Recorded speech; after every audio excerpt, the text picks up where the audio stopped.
as we embrace spring, and yes, we are ready to embrace spring. It's not just the flowers that are blooming, but so too are the allergies. I'm sorry. For many kids, the season can bring on a wave of sneezes, itchy eyes, and a whole lot of discomfort and more.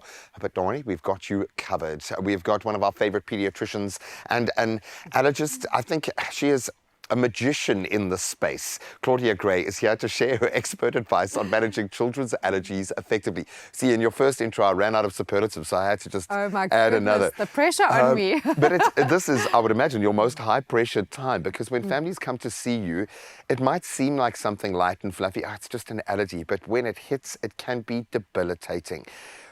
Why does it get so hectic at this time of the year? Is it just the pollen? Talk us through allergy season specifically, why it hits so hard. Yeah, thanks. So, obviously we're talking about respiratory allergies in this particular segment, so things that affect our nose and possibly our chest, and they actually occur all year round. So there are lots of allergens like house dust mites and mold and animal dander that are there all year round. But what peaks now is the pollens. So spring is a time of new life, blossoming, beautiful flowers all around us in the Cape. But ironically, the beautiful flowers aren't really such a problem because they attract the bees and the insects. So their pollens are heavy and they plop to the ground. So it's the less beautiful plants that need to pollinate via the wind. And those pollens are light and feathery and fluffy, and they disperse widely and they're inhaled easily. So they cause the trouble. So it's the pollens. Now, there's also a particular sequence in the spring.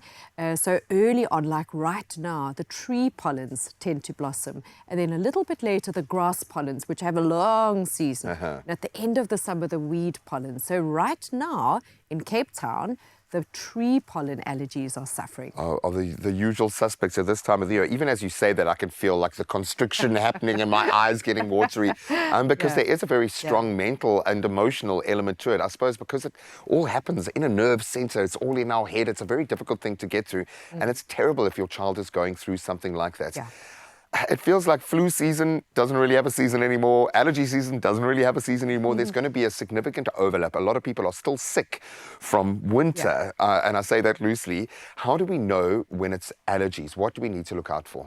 Yeah, so they really can mimic each other, and this makes it very, very hard. And in fact, if you have an allergy, you feel like you have a permanent cold. So your nose can be congested, runny, itchy, sneezy. Your eyes can be itchy. And if you're unlucky, your chest can be involved. So it really can mimic a virus. But there's certain differences. In infections, usually your mucus changes color from clear to green or yellow, whereas in allergies, it's clear mucus. Infections will eventually end, and allergies often just persist. Just ramp up or with infections, you can also have temperatures and other symptoms, and in allergies you don't. But you said the right thing, that allergies can make you feel absolutely lousy. So they're really not to be sniffed at. You can feel tired, you can feel congested, it can affect your performance in the work and at school significantly. You can get complications such as ear infections, sinus infections, even chest infections. So as trivial as they may sound, they have a profound impact. Well, applied to the right job at the wrong time kind of scenario, I definitely get that. This, I suppose, is where mitigating the knock-on effect and managing it so that the body can deal with it becomes vitally important. How do we approach? What's our plan of attack? Yeah, so we're talking about treatment, but actually before we treat, it's important to have the right diagnosis. So remember, we've already said that so many things can mimic each other. So if you suspect allergies, go and have your allergies tested, because it's a very different approach if you're allergic to whether you're just getting recurrent viruses. So number one, get your diagnosis. And then I was kind of thinking of two mantras to treatment of allergies. And the first is, safety first. And the second one is prevention is better than cure. 100%. So there are two main groups of medications for your more simple allergic rhinitis. The one is an antihistamine, and the other one is a nasal spray with a decongestant effect with a steroid base. The antihistamines, you need to choose the safe ones, so non-drowsy.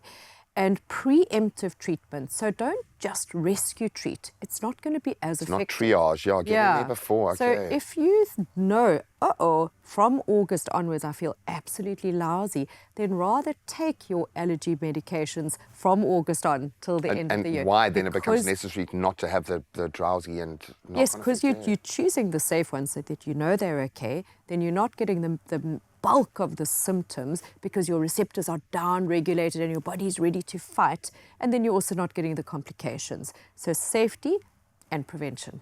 Safety and prevention. I love that. I'm actually going to leave it there and speak to a professional. If you have any questions, and especially first time, I think, sufferers of allergies when it comes to our kids, you have got amazing professionals in your corner. Lean on them when you need to. We know it can be daunting, but there is help at hand. And we're going to throw our little hat into the mix there as well. You stand the chance of winning 2,000 Rand in cash. Just to ease the pain, simply reply to the competition post on the Expresso social media pages and tell us this. How do you balance playtime outside with your kids while trying to manage your family's allergies? Have you cracked that code?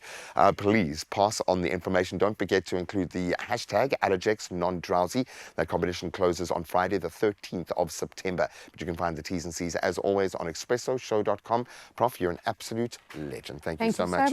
Reach out if you need help. And if it's persistent, please, please, please see a professional.